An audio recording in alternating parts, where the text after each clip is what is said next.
Michelle Reinen from DadCap is our guest on WRCO Radio, as now we are out with the top 10 most consumer complaints of 2024. Michelle, do you guys rank these every year?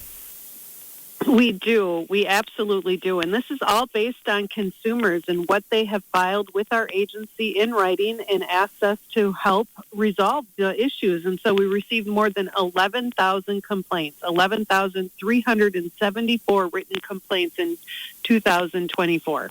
Wow. Do you ever get any compliments? Well, actually, in each individual complaint, many consumers are satisfied and do thank us for the work that's done, and we really appreciate that. But we want to make sure that consumers are taken care of as it relates to the protections that our state has in these particular issues. Well, let's look at the top 10, beginning with number 10, motor vehicle accessories. Yes, motor vehicle. You're going to hear that word a few times in the top 10 list, but this is accessories and parts.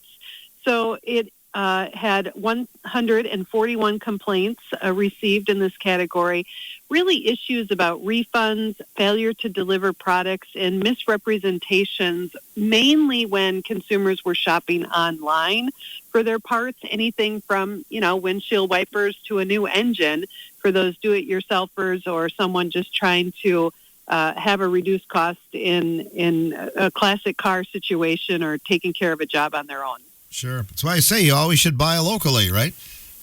It's always helpful if you can do that, yeah. What about travel? A lot of people try to book vacations and timeshares and things like that online, don't they?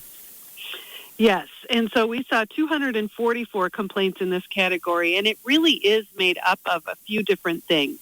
Those airline flights and bookings, hotels and lodging, and online opportunities that you may see, auto rentals, travel service bundles and mailers for different travel packages, and maybe even working with a travel agent could be in this category.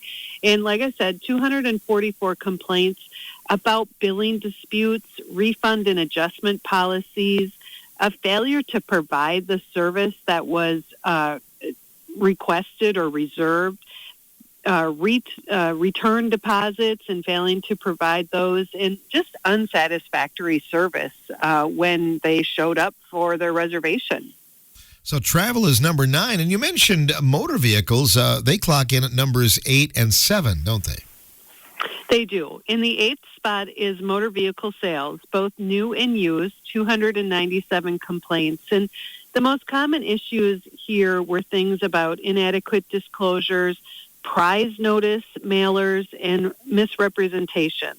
And for prize notice mailers, our agency has a very specific role because there are unique regulations that say what information needs to be on a prize notice mailer, so consumers can really evaluate if they want to take advantage of the opportunity that often shows up in their mailbox to entice them to go visit a dealer or maybe, take a test drive.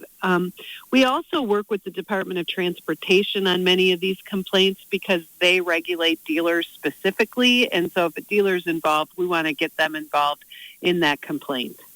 Next up, medical services at number 6. What can you tell us about that, Michelle? Medical services, 439 complaints.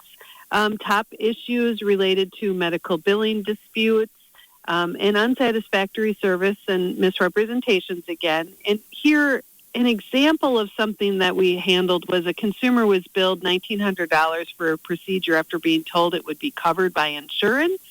However, after mediation, the mistake was identified and the balance was waived. And so while we don't regulate what insurance should cover or the disputes with an insurance company, that's the Office of Commissioner of Insurance, we get involved in those complaints where a consumer is going to have to pay above and beyond or outside of insurance for a procedure.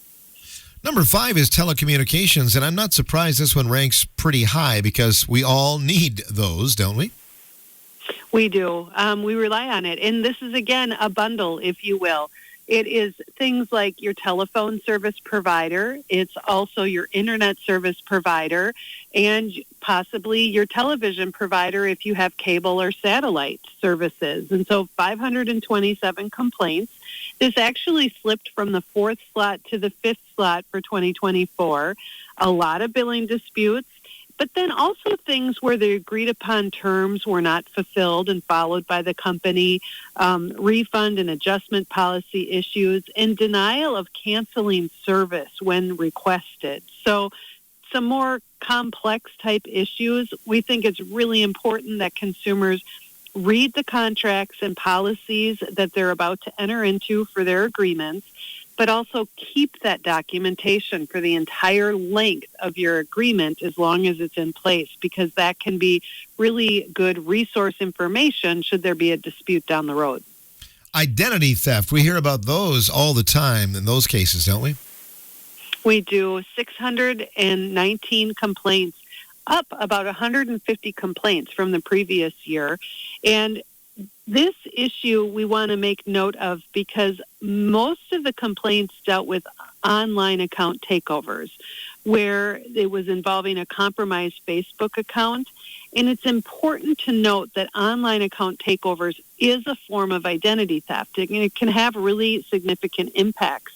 If your social media profile is taken over by a scammer, that can lead to serious and long-term consequences, because think of a scammer using your compromised account to access your personal finances, maybe your other personally identifiable information, and spread their scam to your friends and family members as well that you have associated with your online profile. So it's really important when you see any kind of suspicious activity with your account that you take note and take action to try and minimize that harm and damage. And that might mean just changing a password, but it may also mean that you've lost control of your account, need to go through the platform and regain access. But you need to pay attention to your other accounts and make sure you're not using the same password on those, because you could lose access as well. So keep everything up to date. Number 3 is home improvement, and we're getting towards spring, not too far away, and a lot of people will be thinking about those things, but it sounds like 24, we had a few complaints. We did 664 complaints in 2024. Things about quality of work, but then delays in performance, failure to provide services and materials according to a contract, honoring warranties being problematic, and failure to disclose lien waivers. And this is an important right that consumers have, your right to receive a lien waiver when you make a payment. And whether or not this is disclosed to you, that right still exists. So assert it. Tell them when you sign the contract you want lien waivers. And if you make a payment, remind them that you want those lien waivers, and make sure that you get them, because they really do protect you should there be problems down the road with a subcontractor being paid or a supplier being paid. You'll have a copy of your lien waiver. Telemarketing is number 2. Is that one staying about the same in your top 10s? Well, it stayed the same for the last couple of years. It had been a leader of the top 10 list for nearly 20 years, and a few years ago fell off the list to the number 2 spot because we've seen a lot of technology come into play, helping consumers differentiate calls. I mean, this issue is all about phishing and spoofing, imposter scams, robocalls, harassment from telemarketers, which we talk about, monthly, the latest scam that's circulating by phone. Here, because we've seen that increase in technology for anti-spam in cell phones, and we've also seen telecommunication providers being able to authenticate calls and label them as scam or unknown caller, which tells a consumer not to answer the phone. We believe that's part of why we've seen such a decrease in the number. However, we need consumers to continue to file complaints should they actually be contacted by a telemarketer and they are on the do not call list, because we still make sure we enforce that law in our state. All right, drum roll. Number 1, landlord-tenant issues, and a lot of complaints this year for that. Certainly, 2,525. This is up more than 300 complaints from the previous year. We see a lot of common disputes between landlords and tenants that involve a failure to maintain the property, security deposit returns, whether that be the amount withheld, why it's withheld or not returned in a timely manner, concerns about unauthorized entry and inadequate disclosures at the time of entering into a rental agreement. And, this is always a very sensitive subject area because it's where someone lives and, engages with their family, and it's also someone else's investment. And so there's a lot of sensitivity that needs to go into these relationships. Always good stuff, Michelle. Anything else you'd like to add about the top 10 from 24? Well, I think what I want to add is that consumers can access our website and learn more about each one of these categories with fact sheets that we have before they enter into a transaction. And so that way they'll be able to see when something starts to get off track early and can engage with the business owner that they are working with or file their complaint with Consumer Protection. So please check out our website at datcp.wi.gov to learn more, or call the Consumer Protection Hotline at 1-800-422-7128. Great. We'll talk to you again real soon, Michelle. Thank you. That sounds great. Thank you. Michelle Ryan, an administrator for Division of Trade and Consumer Protection, joining us for a special update here on The Morning Show.